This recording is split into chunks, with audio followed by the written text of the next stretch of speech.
దేశ ఎన్నికల సంఘం బీజేపీ కనుసన్నల్లో నడుస్తూ దొంగ ఓట్లు సృష్టించి ప్రజాస్వామ్యాన్ని కూని చేస్తూ దెబ్బతీస్తుందని కాంగ్రెస్ పార్టీ ఆత్మకూరు మండల అధ్యక్షులు కమలాపురం రమేష్ అన్నారు. ఏఐసీసీ పరకాల ఎమ్మెల్యే రేవూరు ప్రకాష్ రెడ్డి ఆదేశాల మేరకు ఆదివారం మండల అధ్యక్షుడు తగుకుల సందీప్ మరియు యూత్ మండల కమిటీ ఆధ్వర్యంలో నిరసన కార్యక్రమం జరిగింది.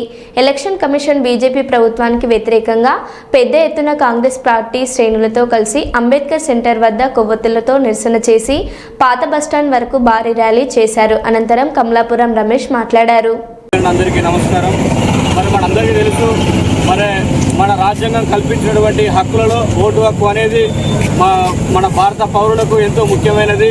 ఎందుకంటే ఓటు హక్కు ద్వారానే ఈరోజు దొంగ నాయకులను కానీ నియంత్రిత ప్రభుత్వాలను గద్దెదించే అధికారం మనకు ఓటు హక్కు ద్వారానే కల్పించడం జరిగింది మన రాజ్యాంగం. అలాంటి ఓటు హక్కును ఈరోజు కేంద్ర ప్రభుత్వంలో ఉన్నటువంటి బీజేపీ మోడీ ప్రభుత్వం ఈ ఎలక్షన్ కమిషన్ తోటి కుమ్మక్కై ఈరోజు దాదాపుగా 70 నుండి 100 పార్లమెంటు సెగ్మెంట్లలో దొంగ ఓట్లను ఒక్క సెగ్మెంట్కు 1,00,000కు పైగా ఓట్లను దొంగ ఓట్లను తయారు చేసి ఈరోజు మూడోసారి దొంగతనంగా ఈరోజు గద్దెనెక్కడం జరిగింది బీజేపీ ప్రభుత్వం.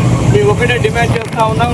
ఈరోజు అంటే దాదాపు వాళ్ళు ఒక 25 పార్లమెంట్ సీట్లతోటే చంద్రబాబు దయతోటి వాళ్ళు అండదండలతోటి ఈరోజు కేంద్ర ప్రభుత్వంలో నరేంద్ర మోడీ గద్దెనెక్కడం జరిగింది.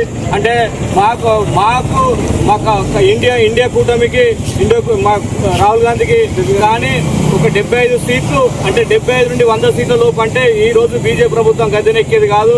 మరి ఈ రోజు ఎలక్షన్ కమిషన్ పూర్తిగా మోడీ కమిషన్ లాగా అయిపోయిందని మేము చెప్పడం జరుగుతూ ఉంది.